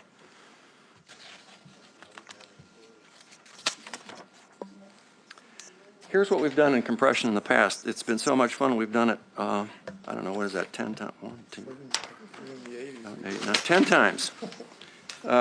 Since FY98, there's the money that we spent each of those years to try and address it. The costs include the benefit cost impact, because when you increase the salary, you also have to increase the benefits. And on the right, you see the number of employees that were impacted by that particular year's effort to fix compression. And these numbers, they just permanently increase your salary costs. All right, that's the good news on compression. Healthcare, what's going on with healthcare? Here's a quick look at the last 10 years. The employee contributions have gone up 54% and now represent $34.7 million. The employer contributions have gone up 56.5%, and we're putting $99.5 million into health insurance. We've used reserves over that 10-year period. We've used $29.6 million in reserves to try and moderate some of those cost increases that the employees are suffering through. So the total contributions there, we're at about $137.4 million between the employee and the employer and the use of reserves. That's an increase of 56% over 10 years. And you all did a great look at that last year and made some changes that are going to bend that curve. Still going to go up, but it's going to go up a lot less than if you had not acted on that. So I at least appreciate it.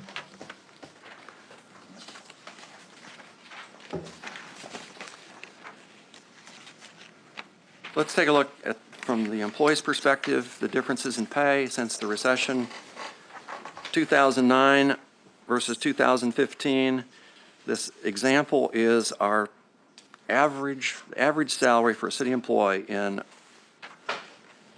2009 was $47,993. In 2015, it's $52,733. That's a salary increase of $4,740, or 9.9%. However, if you adjust for inflation, it's $46,899, which is a negative 2.3%. So the employee, in this example, the average wage employee is actually a little worse off. We've got 2 examples here that try and net out the impact of health insurance and VRS. We take that same employee. The example 1 is an employee that has employee-only insurance. And you see the cost of that in 2009 was $617 per year. Now it's $1,452, plus for the last 3 years, VRS has kicked in. That's $1,582. So that employee really has gone. His salary's gone up $2,323, or 4.9%.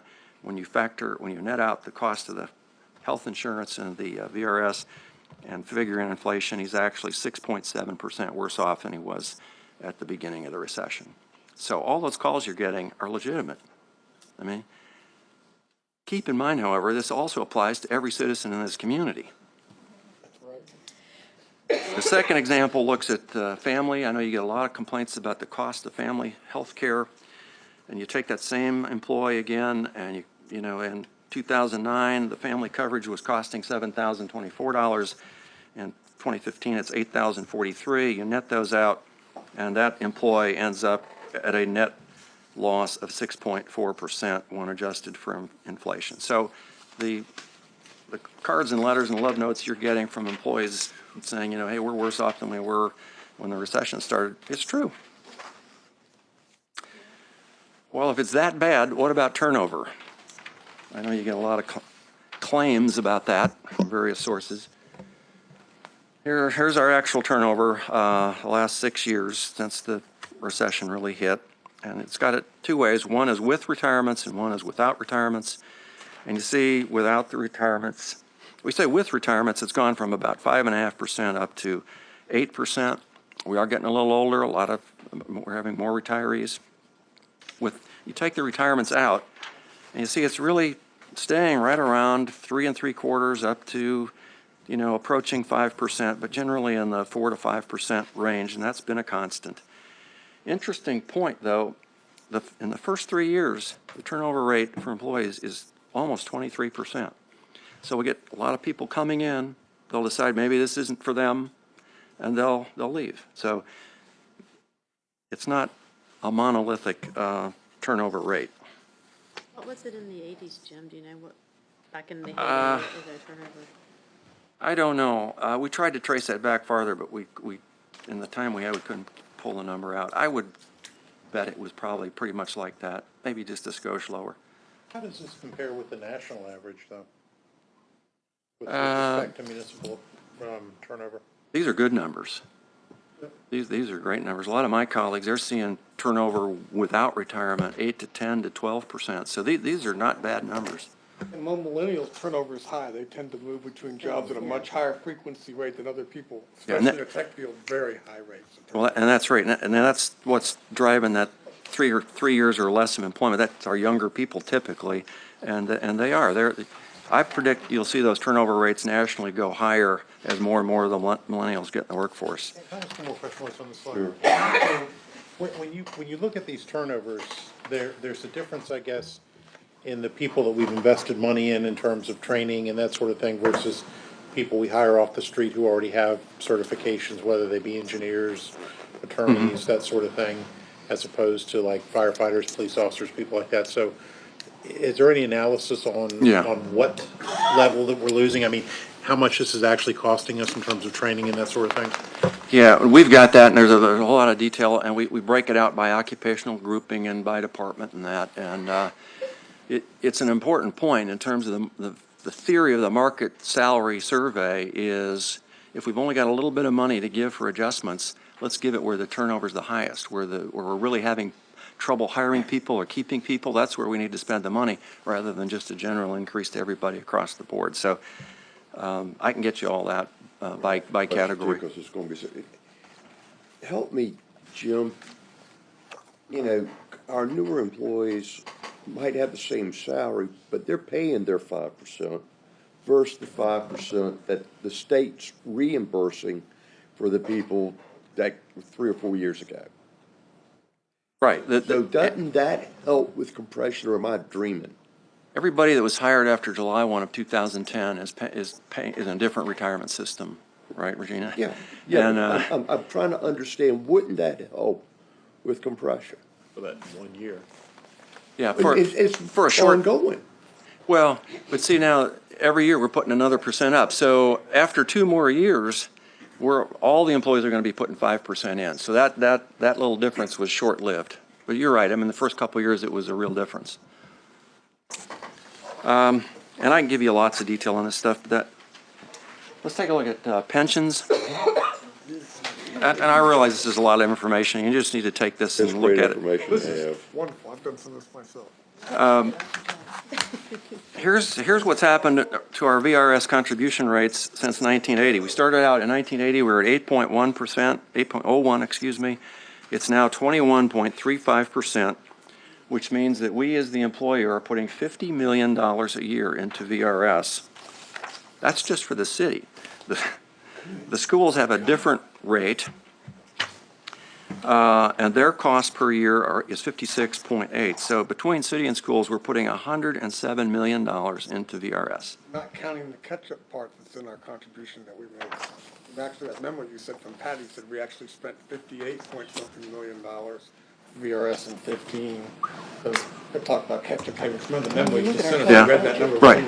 You look at So every 2 years, the state does an actuarial analysis. They adjust our rates. They've typically, as you can see, they've been trending up, and we're predicting in the next couple of years it's going to go up another 2%. So we'll be up around 23% is our guess. So how does the 5% the employees pay?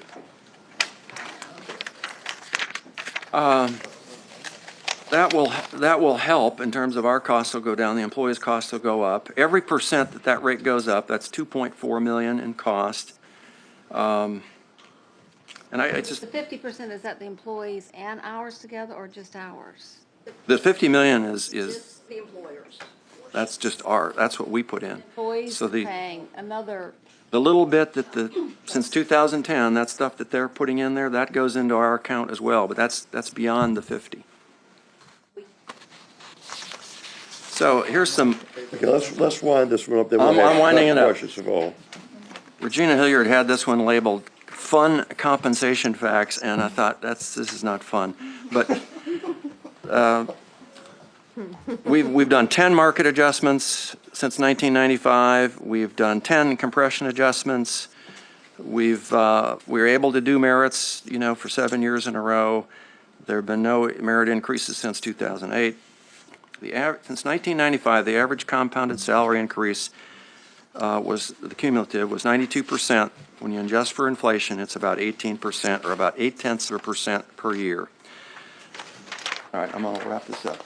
We got some takeaways.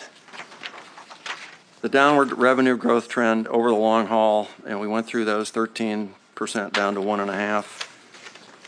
The slow economic growth forecasted for the next 5 years, 1.5% is our best shot, and we've had several independent economists come up with that same answer.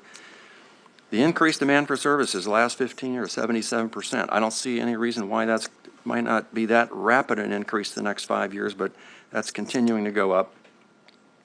Here's the killer. The state and revenue funding reductions and that whole change in that intergovernmental relation in that relationship. As I said, the state alone, $91 million per year impact.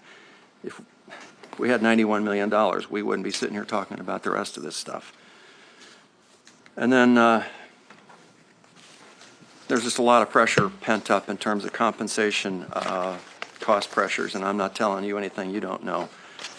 Just keep in mind, though, merit increase, if you tried to do 4.5, that's $17.5 million.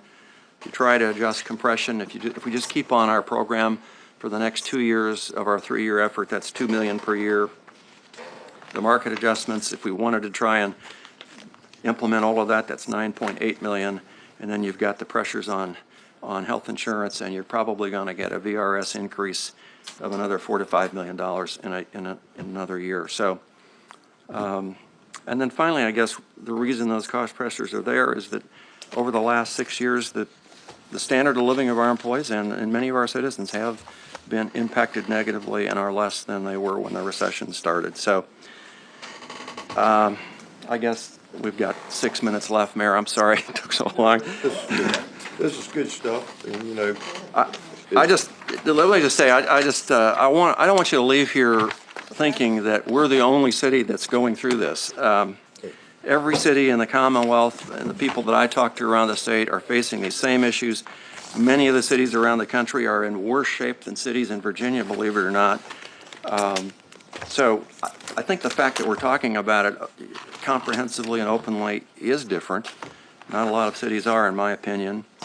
I'm hopeful that this information will set some kind of a context. You're going to get this budget in 2 weeks, and we really need to talk through some of these things in depth. And but not only the budget for next year, I think the notion of financial planning, out over the next 5, 6 years or long term, I think if if we're going to meet your goal of being a financially sustainable city that's capable of providing high-quality services to our citizens, we're going to have to develop strategies to address each one of these factors that we've talked about today. So, Lewis has a quick comment, then I do, then we're gonna get out of here. Okay. We'll get back. on What this. you have been describing for the last hour is what's happening throughout the entire economy. yep, It's happened, those of us who run businesses have experienced exactly the same thing. yep. And so my point is that all of us in business or in the private sector have the same experience that the people in the public sector are experiencing. So the public sector needs to understand that they're not unique. It's all over the economy. Everybody is experiencing the same type of economic stress. And so we have to be careful what we do, that we don't overdo. I think I would agree with that totally, and I think the real key is you've got to balance all this out. What's the impact on the employees and the organization long-term? What's the impact on the citizens and the taxpayers that are paying the bill? And there's got to be a balance there. And I'm going to share this information with the employees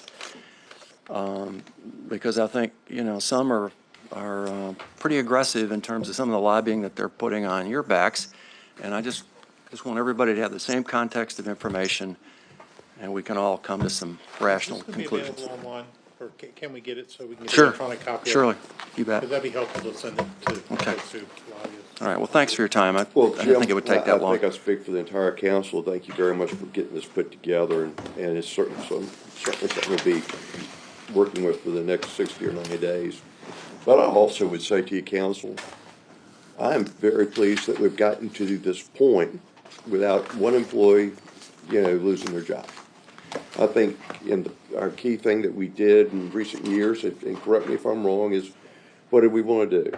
We wanted to maintain the people employed. Might have to move some people in positions, but to the best of my knowledge, the last 5, 6 years, we did not have Absolutely. anyone to lose their job, and I think that, to me, is quite a compliment to what we've been able to achieve. Well, yeah, I mean, it's the deepest recession we've had, and I was telling Dave today at lunch, I am amazed at what we are doing and how we have weathered the last 5 or 6 years, and it's a credit to everybody in this room. And I think that's what I was going to say. I think it's a tremendous compliment to the employees getting the job done that had to be done. I will conclude with this. There is no, you just can't sit here and figure this thing out in a few minutes. But I will tell you, there's going to have to be other types of revenue sources or something. I'm not referring to a tax here, John, but we got to sit back here. I mean, reality is what it is. You saw we're $90 million short from the state. We still are not having the same real estate tax revenue that we had 7 or 8 years ago. And, something's going to have to give. I don't know what that answer is, but I hope that we can figure it out in the not too long future. I mean, something's going to have to give. Yes, ma'am. And I think that this information needs to be shared with the school board. There's a lot of newly elected people on that body.